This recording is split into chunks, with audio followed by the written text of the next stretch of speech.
Hi, how you going? In this video I'm gonna be talking about the best, in my opinion, Souls-likes for beginners. Let's say you want to get into it but don't know where to start. I gotcha. A quick disclaimer though, I haven't played some of them, like Code Vein, a game that a lot of people consider to be a good Souls-like, so if you have something to add or would like to share your experience, feel free to do so in the comments. That's how I'd love our community to work anyways, people contributing to the topic if they can or want. Now, here are some ground rules. In this video I'm gonna be talking about 3D action RPG games with difficult skill-based combat centered around positioning, evading attacks, parrying and dodging, environmental storytelling, Metroidvania type exploration with backtracking, and various mechanics that define our favorite subgenre like bonfires, currency that you lose on death, and high-risk, high-reward shenanigans. Most of the games on this list are non-Fromsoftware titles, but I'll mention a few Soulsborne games that I think will be good for beginners. Also, in this video we will be taking a closer look at the difficulty, length, and how easy to grasp the mechanics are, and of course the price situation for each game. All the picks are not in any particular order.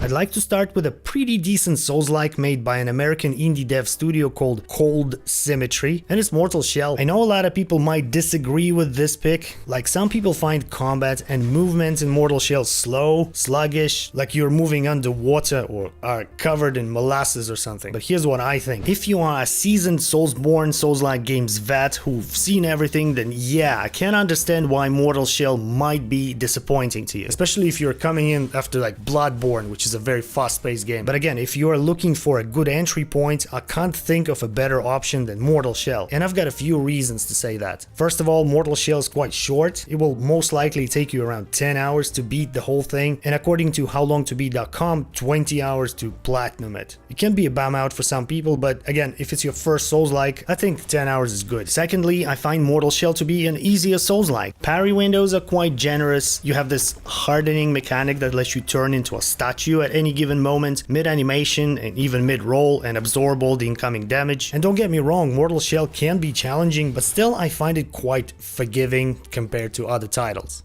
On top of that, there's no way to screw up your build whatsoever. Mortal Shell has no classes or assignable stats. There's no leveling up in a traditional sense. Instead, you have a few pre-built characters that you can possess, and each of them has a designated skill tree. And lastly, Mortal Shell is a $30 game that goes on sale pretty often. According to SteamDB, it was 90% off on December 21, 2023. 90% off. $3, it's a steal, man. The price of error is ridiculously low. In conclusion, I'd like to add that I personally find Mortal Shell a great take on Souls-likes. I checked it out after the Souls series, after Sekiro even, which also is a very fast-paced game, and I liked it a lot. There's a review video I made a year or so ago, and I think it's still up to date. Check it out if you want. At number 6 on the list I have Thymesia, another indie Souls-like. This one's made by Over Border Studios and published by Team 17. I think Thymesia is a good game for beginners because it's very straightforward, it's short, and it's cheap. It will take you around 7 hours to beat the game and around 15 to complete it 100%. This one's much faster than Mortal Shell, you can probably tell already, but there's nothing really advanced here. Combat is fun and it doesn't waste your time. Thymesia really knows what it is and what it wants to be. The devs were clearly on a budget, there's no voiceovers, there's certain jank to it, and I think them deciding to concentrate on combat and making it good fun was the right decision. Character progression is pretty straightforward. You gather a resource called memory shards and then use it to level up your character. There are 3 attributes: strength, vitality, and plague. The first 2 are pretty self-explanatory. Plague attribute is basically your magic stat and powers up your plague weapons, essentially special attacks you can unlock by killing different enemies. Combat, like I said, is really good, it's fun. Every enemy has 2 health bars, a regular white health bar that is HP, and a green one that is called wounds. You have to get both of them down to 0 to defeat an enemy. The twist here is that various attacks deal damage to different health bars. For example, your claw attacks deal increased damage to wounds, so you kinda need to do a few attacks with your melee weapon first, then finish them up with a claw attack or a special attack. There is a certain rhythm to it, and I find combat in Thymesia very enjoyable, engaging, and easy to grasp. Like I said, it's a short game, it's $25 and you can get it for $15 when it's on sale. It's definitely worth checking out, and I appreciate you people recommending it to me. It just passed by me somehow and I'm glad I gave it a shot. I had a great time, thank you. And at number 5 I have Remnant Games. I think both titles are good entry points for multiple reasons. That is, if you consider Remnant Games Souls-likes. I do, that's why they're here, but obviously they are a bit different from any other game on this list. Instead of focusing on deliberate melee combat, in Remnant games you heavily rely on ranged combat. Both games offer a good variety of different guns for you to choose from, interesting boss fights, tons of loot, but arguably the most interesting aspect of it is map procedural generation. Every single playthrough is a little bit different, sometimes completely different, and that pumps up the game's replayability. On top of that, both Remnant games have a difficulty slider. There's no fixed difficulty for all, like it is in most Souls-like games, and if you find it a little bit too hard, you can always lower the overall difficulty by re-rolling your campaign to learn the mechanics, get some gear before trying to tackle harder difficulties. Both games have a very decent multiplayer co-op in case you want to wreak havoc with a mate. They allow teams of 3, and it's super fun with friends but totally playable by yourself.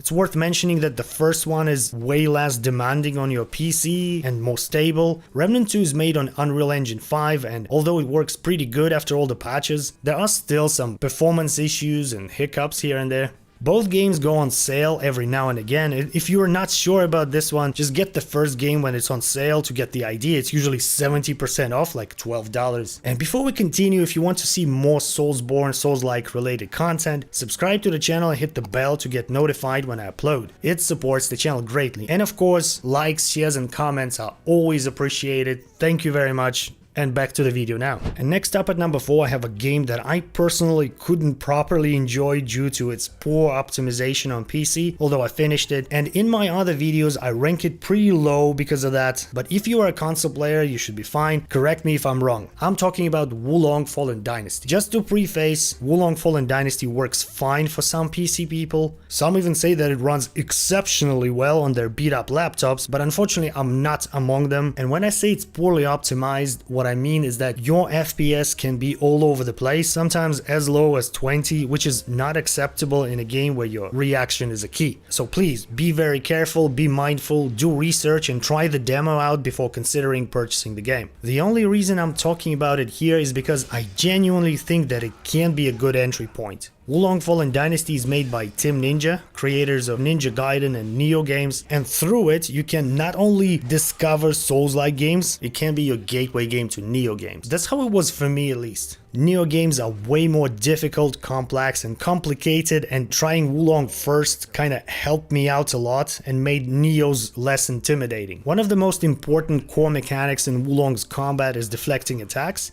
You can deflect pretty much everything and it's super fun and satisfying once you get the hang of it. It has some other mechanics too, like wizardries, but the core of its combat is deflection, and again, once you learn the timings, the game becomes very enjoyable. And since Wulong wants you to focus on mastering deflection from the get-go, it really teaches you patience like no other game. Very subjective of course, but that's how I see it. I want to mention the performance on PC again because it soured my experience with the game greatly, so again, be very careful and do research first. It's probably worth mentioning that Wulong is a $60 game, and with all honesty I can't recommend it at full price, at least if you're a PC player. And before we move on to the next one, I'd like to give a quick shouty to Stranger of Paradise, a game that did not make it to this list. It's another Souls-like by Team Ninja that I unfortunately could not really get into, but I know that a lot of people consider it a good game, so if you have anything to say about it or think that it can be a good game for beginners, leave me a comment. I might also try it again sometime. Cheers. Number 3. I feel like some people might disagree with this pick, and the game I'm going to talk about is quite a mixed bag, but I still feel that it can be a good introduction to Souls-like subgenre, and it's Lords of the Fallen from 2023. I have quite a few videos about the game on this channel, so if you want to get into specifics or are on the fence, check them out. As for this video, here's what I have to say. First of all, I find Lords of the Fallen an easier game, but there's one nuance to it. I feel like the difficulty here is extremely build dependent. You might think, like, Melvo, what a stupid thing to say. It's applicable to every single Souls-like / Soulsborne. The game becomes difficult if you fuck up your build. And yes, that's very true, but I feel like in Lords of the Fallen, it's to the max. It's very extreme. You might find yourself frustrated more than once dealing with huge amounts of trash mobs the game constantly throws at you if your build is quote-unquote not right. I don't know the exact reason, I'll leave that to the build experts, but my take is the game is not properly balanced. At least some parts of it. But once you find the right build that fits your playstyle, once you start using every tool the game has to offer, it just becomes a breeze. On top of that, Lords of the Fallen has a co-op mechanic that lets you summon a friend or a rando to help you with every single boss or area in the game, and it lets them stay for as long as you or they want. But keep in mind though that co-op in the game is in a terrible state still, and you might experience extreme rubber band. It uses a peer-to-peer system, so if your friend, for instance, lives far away from you, you'll have a lot of issues. If they're close though, you'll be fine. First playthrough usually takes around 35 to 40 hours. It goes on sale quite often, and when it does, it's 40% off, $36. Most of the performance issues are now fixed, and also the game should get a massive update sometime soon with New Game Plus modifiers. I'm personally very excited for it. I don't know if picking it up at full price is the brightest idea, but when it's 40% off, I guess it's much easier to justify the purchase. At number 2, I have a game that I personally didn't like that much, but I still think it's a good entry point, a good game for beginners, and I'm talking about Star Wars Jedi Fallen Order. And look, to my shame, I don't know much about the Star Wars universe, so I can't vouch for the game's quality from that perspective, but as a video game, it's pretty alright. I'm totally not contradicting myself here. Some aspects of the game I absolutely loved. The combat is solid, progression is fun, and I somewhat enjoyed the story as well. My biggest gripe with Fallen Order is the puzzles. I don't know, maybe I'm not very smart, but I keep finding myself stuck solving boring puzzles, all the while wanting to keep slicing up stormtroopers and dubious beasts. If it was all combat with exploration and, you know, Metroidvania type backtracking, it would be a great game for me, but it's not. Star Wars Jedi Fallen Order also has a difficulty slider, and you can adjust the game's difficulty to your liking. I also think that it masterfully bridges the gap between Souls-like games and the Uncharted style cinematic madness, something that no other game that I know of does to this extent. I feel like I should probably mention Jedi Survivor as well, the second game. A lot of gamers say it's just like Fallen Order but better, but it was barely playable on launch for me and I haven't checked back with it. So just like with Stranger of Paradise, I shout it out because it exists, but I can't vouch for it. What's really cool is that you can get Fallen Order for like $4 when it's on sale, and it's a fucking steal, man. And now I'd like to throw in a few Fromsoftware games. I know that the title and the thumbnail both say Souls-likes, and the term is usually applied to non-Fromsoftware titles, but I still feel that they belong here, and I probably never will make a best Soulsborne games for beginners video. There's only a handful of them, and making a video about like 2 games is not something I'd enjoy very much. At number 1, I have 3 games at the same time, and I'd like to talk about each of them for a little bit to explain why I think they can be great entry points for you. Firstly, Demon's Souls, of course. It's an OG game that started it all. It's an easier game, it's short, it took me 20 or so hours to finish my first playthrough, though it was my last Fromsoftware game. Unfortunately, it's not as accessible as some other games here. You can either play the remake on PS5,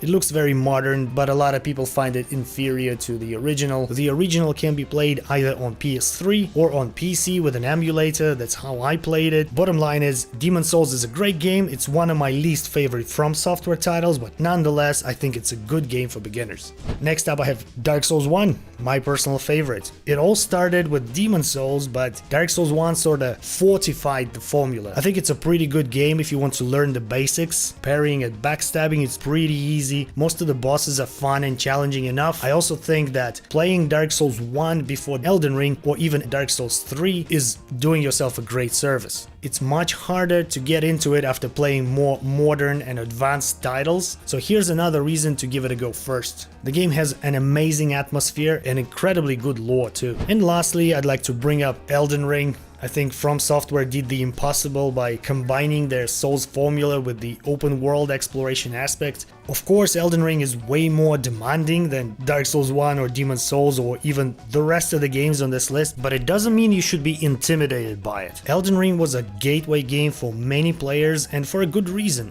The build variety here is through the roof, and with its open world you can always find a fitting foe. Like if an area is too difficult for you, simply go somewhere else, level up and then come back and demolish everything. Also, there are certain items in the game that basically unlock easy mode. Bottom line is, despite being a challenging game, I find Elden Ring a good starting point, and many players who discovered Soulsborne and Souls-like games through it stand as a solid proof. I'd also like to mention some of the more advanced games that you should definitely check out once you feel comfortable enough to tackle new challenges. Lies A P, man. It's a great game, and I think it's one of the best non-Fromsoftware Souls-likes. The most difficult thing about it, I think, is how heavily it relies on perfect blocks. There are certain enemies and bosses that beginners might find way too challenging and even unfair if they're not good enough with their blocks. The game wants you to play the certain way, and I think it's better to give something else a go before checking out Lies A P. Next up, I want to mention Sekiro, of course. It's a completely different beast, and mastering its mechanics and combat requires a lot of patience. The reason why I would not recommend starting with Sekiro is that I think that you have to develop a certain mindset and learn how to be patient first, and I don't think that Sekiro is the